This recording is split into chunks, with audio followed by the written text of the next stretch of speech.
مجھے پورا قرآن مسحور کرتا ہے، کبھی حوصلوں کی دوڑ تھما کر مجھے آگے بڑھنے کی تحریک دیتا ہے، کبھی صبر کی تلقین تو کبھی شکر کی نصیحت۔ میں جب اداس ہو جاؤں تو یہ آیتیں مجھ سے سرگوشیوں میں کہتی ہیں، اور اللہ کی رحمت سے نا امید نہ ہونا، یہ آیت پڑھ کر مجھے رشک آتا ہے خود پر۔ بے شک میرا رب میرے ساتھ ہے، شکر الحمدللہ رب العالمین۔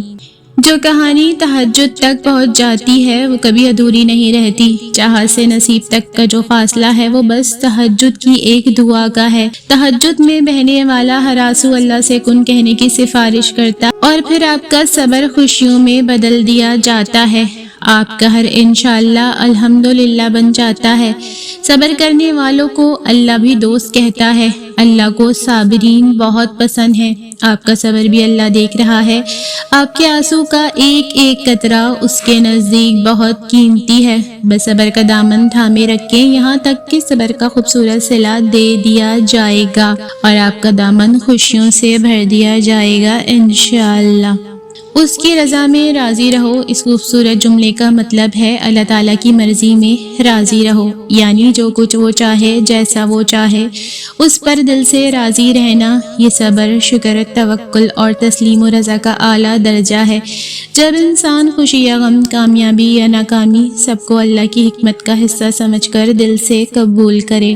غم زخم ہوتے ہیں، لوگوں کی باتیں زخم ہوتی ہیں، محرومیاں زخم ہوتی ہیں، گناہ زخم ہوتے ہیں، مایوسی زخم ہوتی ہے، اور ان سب زخموں کو ہیل کرتا ہے قرآن پاک۔ یہ اللہ کا کلام ہے، کوئی معمولی چیز نہیں، یہ آسمانی مرہم ہے، یہ اللہ کی طرف سے شفا ہے۔ مومنوں کے لیے اس کو چھوڑ کر کہاں سے شفا ملے گی، کہاں سے سکون ملے گا؟ اگر اس کو ہم تھام لیں گے تو اللہ ہمیں تھام لے گا۔ میں اللہ کو نہیں مانتا۔ سنو، ایک آدمی نائی کے پاس بال کٹوانے گیا۔ نائی کہنے لگا میں اللہ کو نہیں مانتا۔ آدمی نے پوچھا کیوں؟ نائی بولا سڑک پر نکل کر دیکھو کتنے تباہ حال لوگ ہیں، اگر اللہ ہوتا تو ایسے نہ ہوتے۔ آدمی بال کٹوا کر باہر نکلا تو ایک بکھرے والوں والا آدمی دیکھا۔ وہ واپس آیا اور کہا دنیا میں کوئی نائی نہیں ہے۔ نائی نے کہا میں موجود ہوں۔ آدمی نے کہا نائی ہوتے تو اس شخص کے بال ایسے نہ ہوتے۔ نائی بولا مسئلہ یہ ہے کہ لوگ نائی کے پاس نہیں آتے۔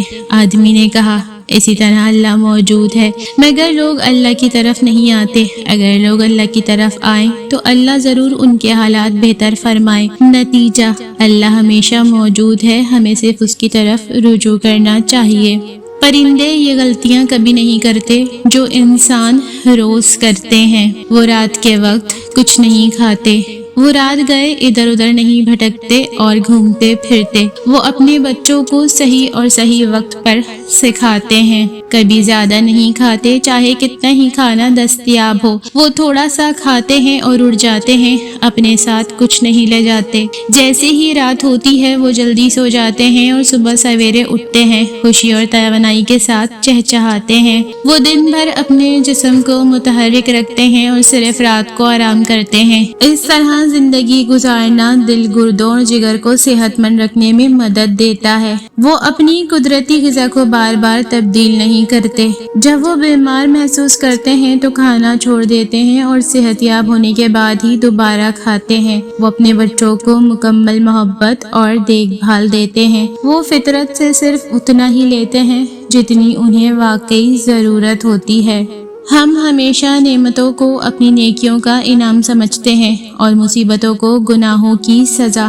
اس دنیا میں جزا بہت کم ملتی ہے اور اس میں امتحان بھی ہوتا ہے۔ نعمت شکر کا امتحان ہوتا ہے اور مصیبت صبر کا۔ اور جب آپ کو لگے کہ اللہ کی مدد، اللہ کا جواب نہیں آ رہا تو اپنے صبر کو مضبوطی سے تھام لینا، کیونکہ آزمائش جہاں برداشت سے زیادہ ہو جاتی ہے وہیں سے کوئی نہ کوئی معجزہ ہو جاتا ہے۔ رسول اللہ صلی اللہ علیہ وآلہ وسلم نے فرمایا 3 باتوں پر میں اللہ کی قسم کھاتا ہوں، صدقہ دینے سے آدمی کا مال کبھی کم نہیں ہوتا۔ اپنے اوپر ہونے والے ظلم پر اگر کوئی شخص صبر کر لے تو اللہ تعالیٰ اس کی عزت میں اضافہ فرما دیتا ہے۔ جو آدمی لوگوں کے سامنے ہاتھ پھیلانے لگے اللہ تعالیٰ اس پر غربت کا دروازہ کھول دیتا ہے۔